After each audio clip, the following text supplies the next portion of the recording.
Saludos a todos los presentes. Quiero agradecer al presidente de la Sociedad de Estudios Genealógicos y Heráldicos de Canarias, Fernando Rossi, por seleccionar mi charla el día de hoy, en que celebramos el Día de la Genealogía en Canarias.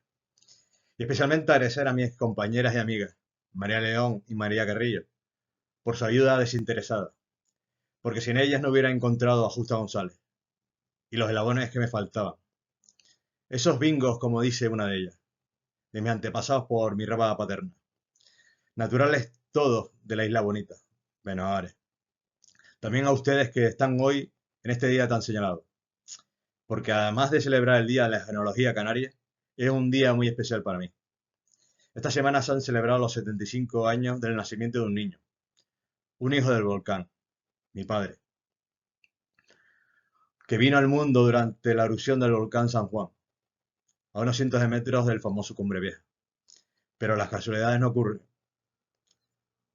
Y esta semana también se celebran los 471 años de un ataque corsario a Santa Cruz de la Palma, que da pie a nuestra historia. Ya lo verán. Muchas gracias. En este día tan especial les traigo a Justa González, una princesa palmera. Aunque los detalles de su vida personal son escasos, los registros existentes sugieren que era una mujer de notable fortaleza, capaz de sobrevivir a la conquista y a la pérdida de su estatus nobiliario. Justa González emerge como una figura de resistencia y adaptación en la historia de las Islas Canarias. Su relación con figuras prominentes de la resistencia benaguarita, como Artanausú de Aceró, y sus conexiones con los capitanes del cantón de Tigalate, reflejan su posición influyente dentro de la sociedad de la época. También, junto a ella, tenemos a su esposo Pedro Fernández de la Palma y su labor en defensa de los derechos de sus paisanos, especialmente en la lucha contra la esclavitud y la opresión, que indica un esfuerzo conjunto por preservar la dignidad de su pueblo. La historia de Justa González y su familia es un testimonio de la complejidad de la historia palmera, donde gracias a la genealogía nos desvela esa resistencia, adaptación y búsqueda de justicia que resuenan hasta nuestros días, recordándonos la importancia de preservar y transmitir nuestro legado histórico. La historia familiar es un tejido complejo de relatos y memorias que a menudo se pierden con el tiempo. La recuperación de estos legados, como los detalles de la vida de Justa y de sus familiares, es fundamental para comprender nuestra identidad y conexión con el pasado. Cada descubrimiento, como el nombre de su madre y la existencia de una hermana desconocida, es una pieza vital que completa el rompecabezas de nuestra herencia. Este proceso de descubrimiento no solo honra a aquellos que vinieron antes de nosotros, sino también fortalece nuestro sentido de pertenencia a un lugar y a una historia compartida. Descubrir nuestra genealogía es abrir un cofre antiguo y encontrar tesoros olvidados. Esto me ha pasado con Justa González. Es una inyección de identidad que fluye a través de nuestras venas, recordándonos que somos parte de una historia más grande. Gaspar Frutuoso, el renombrado historiador portugués, nos dejó un legado incalculable con su obra Saudades de Terra, donde narra detalladamente la historia y la geografía de la Macaronesia. En sus escritos menciona a Justa González, que según la tradición fue hija del rey Maserco, y que dejó descendencia en la isla de La Palma. Esta conexión histórica se refleja en los descendientes apellidados de Justa, que incluye a Pedro Hernández de Justa, un capitán notable en la defensa de la isla contra el corsario Leclerc en 1553, dando las primeras pistas desde nuestro personaje. La historia de Canarias está llena de figuras fascinantes como la de Justa González, cuya influencia ha perdurado a través de las generaciones. Aunque no sea ampliamente reconocida en los libros de historia tradicionales, su legado vive en los apellidos de sus descendientes y los documentos notariales que testimonian su importancia en la sociedad de su tiempo. Es un recordatorio poderoso de cómo las historias personales pueden tejerse en un tapiz más amplio de la historia de una región y, como nuestra protagonista, contribuyeron a la rica herencia cultural canaria. El hecho de que Justa otorgara poderes a su madre y cuñado en 1519 para la administración de sus bienes indica que tenía una posición considerable y confianza en las estructuras familiares de la época. Además, su participación en el mercado de ganado en 1534 como criadora destaca no solo su rol en la economía local, sino también la capacidad de autonomía de las mujeres en esa época para involucrarse en el comercio y la gestión de las propiedades. La vida de Justa González es un relato inspirador que resalta la importancia de las mujeres en la historia y su influencia perdurable. Su habilidad para manejar asuntos económicos y su confianza en su familia reflejan una figura de poder y autonomía en un tiempo donde las mujeres tenían roles limitados. Su legado, perpetuado en su nombre en generaciones futuras, es un recordatorio de su impacto en la sociedad y un recordatorio de que la historia está llena de héroes y heroínas no reconocidos cuyas historias merecen ser recordadas. Ahora vamos a viajar en el tiempo y llegar a La Palma, del siglo XV. Esta isla, Benaguare, que significa mi patria o mi tierra, según las fuentes históricas, está habitada por el pueblo benaguarita o ahorita, antes de la conquista europea a finales del siglo XV. Está dividida en 12 cantones o señoríos, y solamente 2 de ellos se opusieron a las pretensiones castellanas, el de Tigalate y el de Acero. La llegada de los conquistadores marcó el fin de la independencia de la isla y el comienzo de un nuevo capítulo en su historia.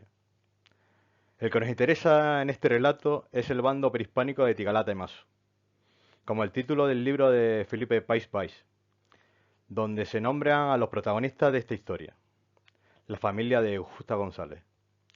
Una obra imprescindible para conocer el patrimonio arqueológico y modo de vida de los antiguos pobladores de la actual Villa de Maso. El cantón de Tigalatemaso, uno de los mayores de la isla, está gobernado por los hermanos Juguiro y Gareagua, en una jefatura compartida.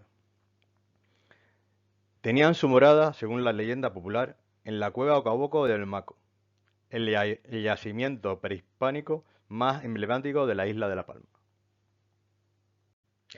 Aquí tienen el árbol genealógico de la familia de Lerma Cerco, que dejó una amplia descendencia en la isla de La Palma, principalmente de la mano del matrimonio de Justa y Pedro.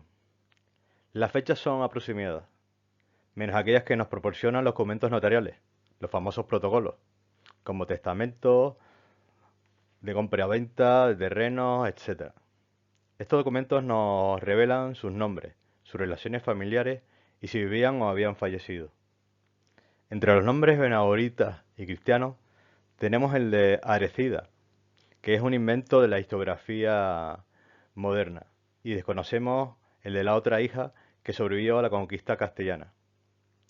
Las siglas ND significan nombre desconocido, pero sabemos de su existencia por su esposo y que tuvo una hija llamada Francisca Martel, gracias a estos protocolos, donde se nombran a su padre Juan Bernal como cuñado de Justa en una escritura ante el Juan Márquez en Tenerife en 1519.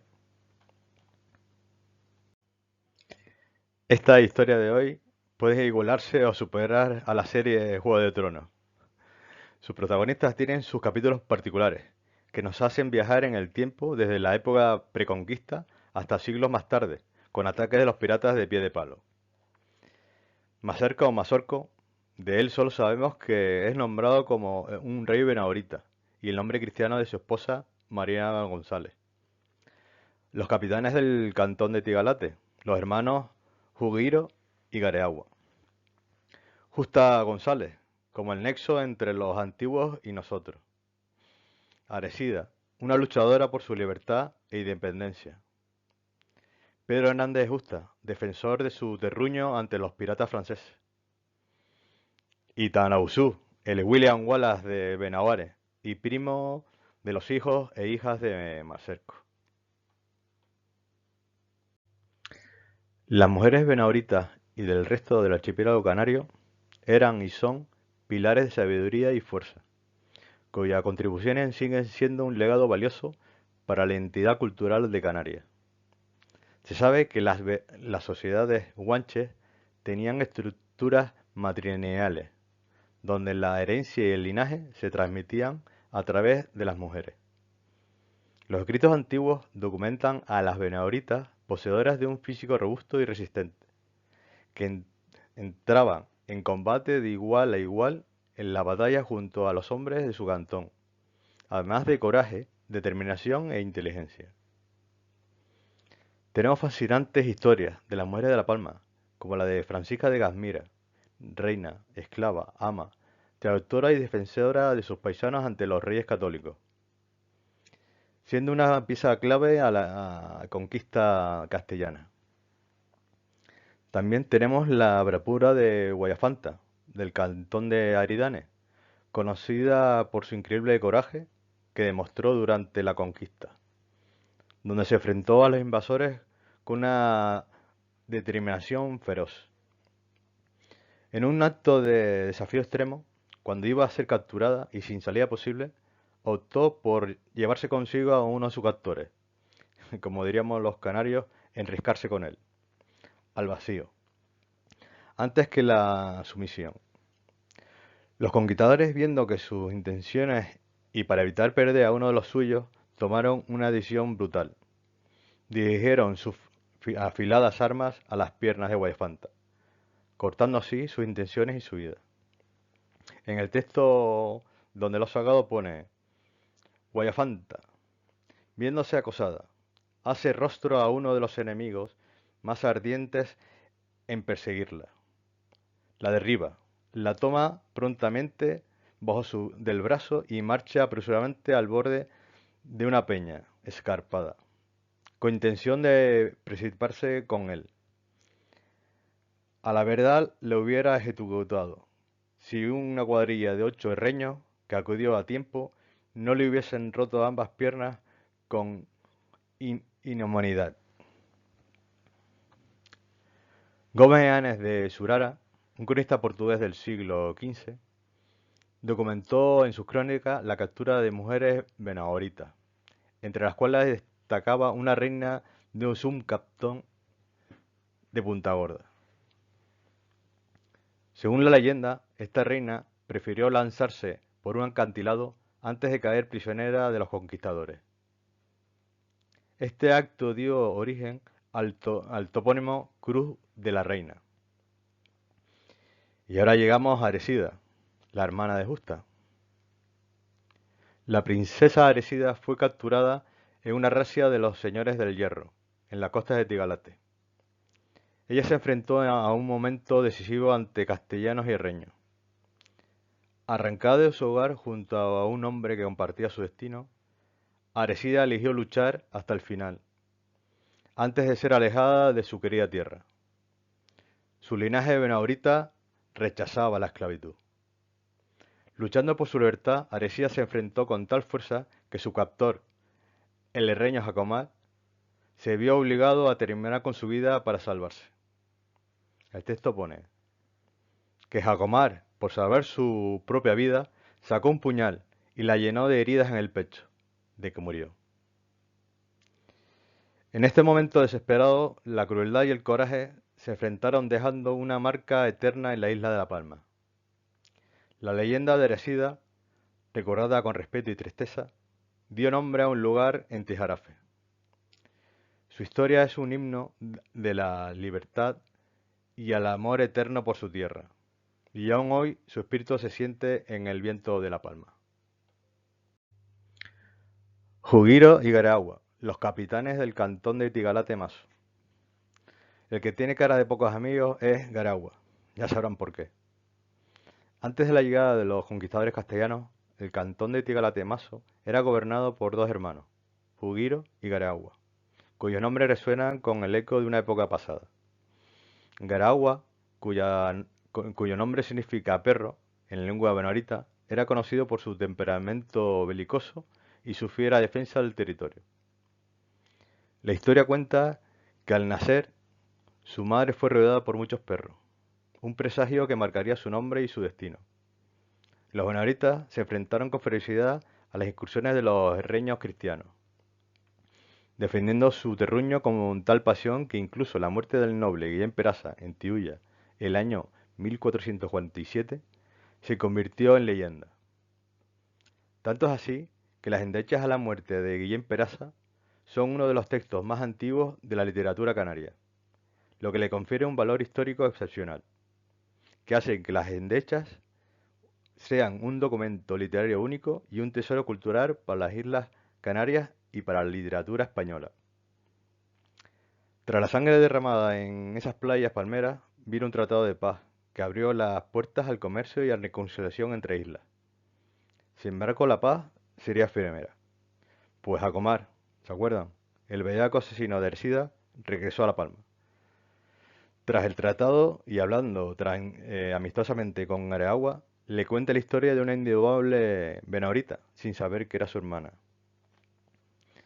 Este le pide detalles sobre esa mujer, y al comprobar de quién se trataba, en un ataque de ira lo atravesó por la barriga con una asta engastada en un cuerno de cabra. El hermano se venga matando a Jacomar y rompiendo el tratado de paz.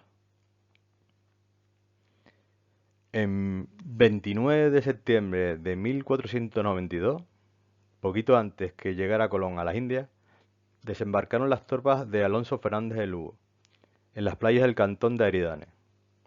Estas pasaron tranquilamente por los cantones de Tiulla, Guerwey y Gaguareme, bandos de pase. Esto fue gracias a la intervención de Francisca de Gasmira. Sin encontrar resistencia alguna, llegaron al cantón de Tigalate, y los cristianos se enfrentaron a la voluntad incrementable de los hermanos Jugiro y Gareagua, quienes rechazaron cualquier posibilidad de paz y optaron por la lucha. Esto llevó a un enfrentamiento en que los castellanos, bien hermanados y con ventaja táctica, mataron y capturaron a muchos benahoritas. Los hermanos murieron en Tigalate en ese primer encuentro o en Teote, no se sabe, donde se irritaron y fueron derrotados nuevamente. Los que no fueron hechos prisioneros se refugiaron en las tierras de Tanausú, en el cantón de Aseró, el último núcleo de resistencia contra la conquista castellana. Casi todos hemos oído hablar de Tanausú, nuestro William Wallace Palmero, y su canto lastimero, Bacaguaré, que significa quiero morir, cuando lo trasladaban a la península a la corte de los reyes católicos. Pero descubrí que era primo de Justa González, en este artículo que tenemos aquí de Abreu Galindo. No solo eso, sino que parece ser que los capitanes o señores de los cantones tenían relaciones familiares cercanas. Como vamos a apreciar en el texto de la diapositiva, los conflictos familiares en esa época, como a lo largo de la historia, se resolvían a palos, como pasó a Tanausú con su tío Atoctomotoma, uno del cantón de Aseró y el otro de Tijarafe, por unas tierras. Como en Juegos de Tronos, los señores de los cantones de Benaolares se dividieron en dos bandos, tomando parte por uno o por otro familiar. Estos enfrentamientos fratricidas revelan la naturaleza combativa y resuelta de los benahoritas, unas características que les otorgan una reputación de ser gente de espíritu guerrero y contencioso. Tanausú liderará la resistencia a la conquista castellana, siendo el último caudillo de la isla en someterse a las tropas del capitán Alonso Fernández de Lugo, compuesta por peninsulares, canarios y gomeros. Como en Tenerife, también hubo bandos de pases y de guerra. Aunque finalmente se sometió, tras ser engañado por de Lugo, murió de inanición antes de llegar a Castilla, y su legado perdura como símbolo de lucha aborigen en las Islas Canarias. El esposo de Justa González era Pedro Fernández de la Palma, natural de dicha isla y posiblemente hijo del capitán de La Palma, que presentó petición en nombre de sus paisanos en 1501. Tenemos documentos aquí en la diapositiva del registro del sello. El primero consistía en una petición para mejorar la situación de los esclavos de la isla. Pedro solicitaba que los actuales dueños de los esclavos, que los trataban mal y no les permitían conseguir su libertad, fueran transferidos a otros dueños, que los trataran mejor y les dieran la posibilidad de ser libres. También que aquellos que tenían hijos con mujeres canarias fueran liberados. Y la de 1502, con el nombre de Pedro Palmés, que Alonso Fernández de Lugo rinda cuentas de los bienes tomados a sus paisanos y que se le prohíba la venta o traslado de estos esclavos hasta que no se resuelva su caso de libertad en la corte. Ambas propuestas buscan asegurar que los palmeros esclavizados sean tratados con justicia y que se respeten sus derechos, mientras se decide su libertad. Este acto de Pedro muestra su preocupación por la justicia y la libertad de las personas de su comunidad. Tanto Pedro Fernández de la Palma como Francisca de Gasmira mostraron un compromiso con la justicia y la libertad de su gente, y ambos tomaron acciones significativas para proteger a los palmeros de la esclavitud y promover su bienestar. En diversos documentos del registro del sello también aparece la de Gasmira como Francisca de la Palma o Palmesa, litigando contra Adelantado por romper los pactos y esclavizar a los palmeros cristianos. Recordar que ella fue una pieza clave para la cristianización de la isla y de los tratados hechos con sus paisanos, cosa que contribuyó eficazmente a acelerar la incorporación de La Palma a la corona castellana. Según las fuentes, Francisca era reina de una demarcación territorial dentro del bando de Aridane, llamada Gazmira, y Pedro pertenecía a la nobleza isleña, ya que se le da el tratamiento de don reservado a los notables de la isla. Son líderes o jefes tribales emparentados y descendientes de un tronco en común. El término hijo del capitán de La Palma es ambiguo, ya que no se sabe con certeza a quién se refiere.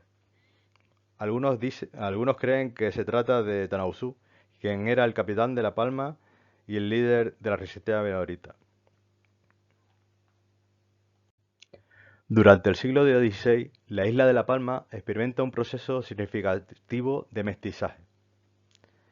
Este fenómeno social fue el resultado de la interacción y unión entre los naturales de la isla y los colonos europeos, y de las otras islas ya conquistadas. Cito: desde entonces se empezó a poblar La Palma de muchas casas nobles, señaladamente de España, de Portugal y de los Países Bajos, ciudadanos todos, que animados del espíritu de verdadera industria, hicieron famosa la tierra por los ingenios de excelente azúcar y vinos deliciosos, cuyos frutos le atrajeron durante el siglo XVI un comercio de lo más florecientes y ricos. Muchos palmeros desconocen que podrían descender de linaje real, de Fernando de Castilla, cuarto nieto del rey Pedro I el Cruel, asentado en la isla desde 1514.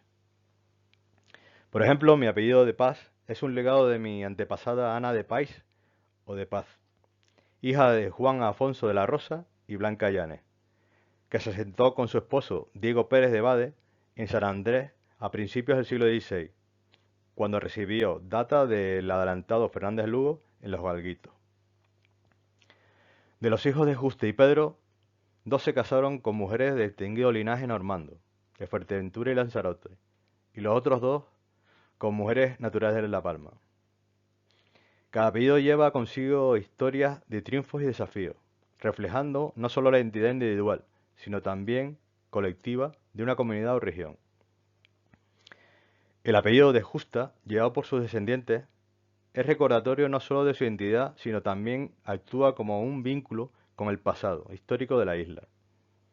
No es inusual que los apellidos se originen de nombres propios, especialmente cuando están asociados con figuras históricas relevantes. Es una manera de honrar y recordar a aquellos que jugaron un papel importante en la historia de una comunidad o familia. Los apellidos de Justa son fascinantes cápsulas del tiempo, que nos conectan con nuestra historia familiar y ancestros. Para dar paso a los hijos de Justa y Pedro, citaré a Gaspar Fructuoso. Más allá está el lugar de Tigalate, donde hay otras casas y corrales de ganado y residen los isleños más ricos de ganado, como son el capitán Pero Fernández de Justa y sus hermanos. Pedro Hernández de Justa, que nació en Maso alrededor de 1510, casó con Águeda de León, nieta de Guillén Castellano, conquistador de La Palma. El historiador Gaspar Fructuoso dice de él que era un hombre valeroso, de gran cuerpo y animoso como un Alejandro, y lo identifica como Pero Fernández de Justa, que se erigió como líder de un pequeño ejército improvisado de isleños para enfrentarse a los corsarios franceses, que al mando de François Leclerc atacaron la capital de la isla en julio de 1553. Fue nombrado alcalde de Maso y Tigreorte por el Cabildo de La Palma en octubre de 1554. El 19 de diciembre de 1559 fue nombrado alguacil del campo por el Consejo de La Palma. El alguacil del campo se encargaba de mantener el orden y hacer cumplir las leyes y mandatos de las autoridades en las zonas agrícolas y rurales de la isla. Alonso Hernández de Justa nació en Maso alrededor de 1515 y se casó con Teresa León. Fue alguacil de Maso y Tigreorte en 1554, puesto que propuso su hermano Pedro al cabildo al ser él el alcalde y garante de su buen hacer en ese puesto. González Hernández Justa nació alrededor de 1520. Casó con Melchora de Betancourt, hija de Juan del Hierro y nieta de Juan del Hierro, también conocido como Juan de Betancourt Zambrana, y de Margarita Perdomo, vecinos de Lanzarote y luego de La Palma. El hijo de Gonzalo fue el alférez Juan del Hierro, alguacil de los Llanos en 1563. Hernán González de Justa nació en Tigreorte, alrededor de 1522, y casó con María de Lugo, también conocida como María Ferraz. Fue criador de ganado y tuvo una amplia descendencia repartida por Maso, Fuencaliente y el Valle de Aridane. De sus 6 hijas, Hilaria Hernández, Catalina Sánchez, Leonor González, Justa González, como su abuela, Esperanza Hernández y María de Justa. Una anarquía de apellidos, como pueden observar.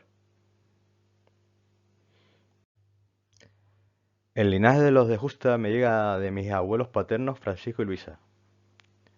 Sirica Luisa Tavares Rodríguez nació en Maso el 8 de agosto de 1907, hija de Antonio Tavares de las Casas y de Delmira Rodríguez Sánchez. Sus abuelos paternos Pedro Tavares Lorenzo y María de las Casas Alonso. Sus abuelos maternos Juan Rodríguez de Armas y Pedra Sánchez Cáceres, naturales de los Llanos de Aridane, todos vecinos de la parroquia de San Simón, de Maso. Contrajo matrimonio el 17 de enero de 1925 en Maso, con Francisco Domingo de Paz Triana, que nació en el mismo municipio el 21 de octubre de 1899. Hijo de Josefa de Paz Triana y de padre oculto. Sus abuelos maternos, Domingo de Paz Piñero y Josefa Triana Pérez, todos naturales y vecinos de la parroquia de San Simón. Mi último antepasado que llevó el apellido de Justa fue la tatarabuela de mi abuela Luisa, Petra Capote de Justa, nacida alrededor de 1781, natural de los Llanos de Aridane. Según mis investigaciones, el apellido de Justa ha llegado hasta 1925. Como pueden apreciar en la diapositiva, mi abuela conecta con Justa González con 5 ramas y mi abuelo Francisco con 1.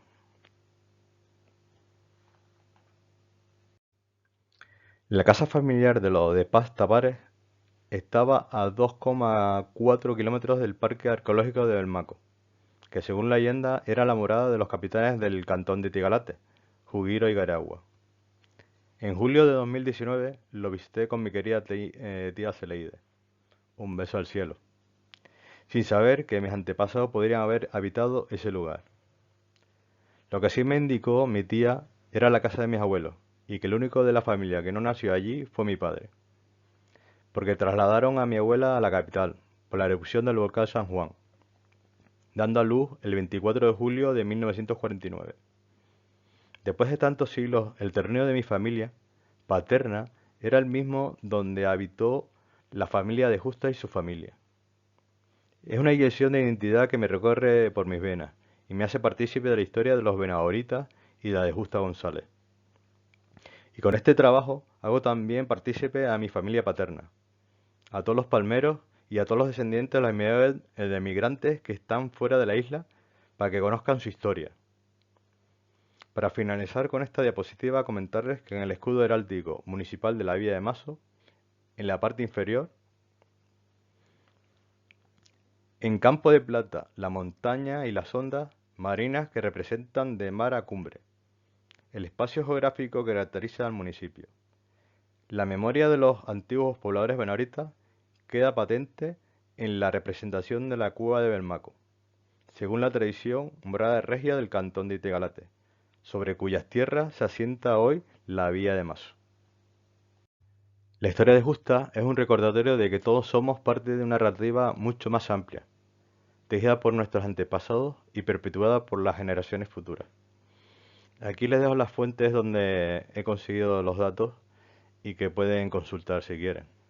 El bando prehispano de Galate, de Fernando Páez Páez, que comenté antes. La región de los Benavoritas, de Felipe Páez Páez y Antonio Tejera. En el lugar de los llanos, arquitectura y organización espacial de los primeros núcleos poblamientos del Valle de Ariane, de Jesús Perea Morera. En el corazón arianaense, un acercamiento a la historia familiar del Valle de Ariane, de Horacio Concepción García.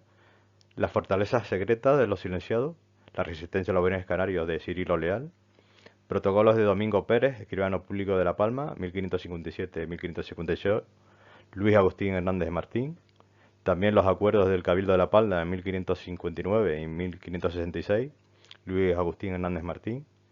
Documentos canarios en el registro del sello, 1476 y 1517, de Eduardo Anás Vallejo.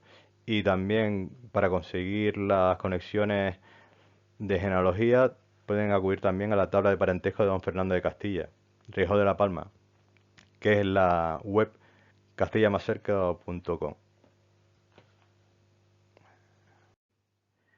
Muchas gracias por su atención y espero que le haya gustado la historia de esta princesa palmera. Y como digo, una frase que suelo decir, que lo que no se cuenta no se sabe y lo que no se sabe se olvida. Sobre todo, viva la genealogía. Muchas gracias.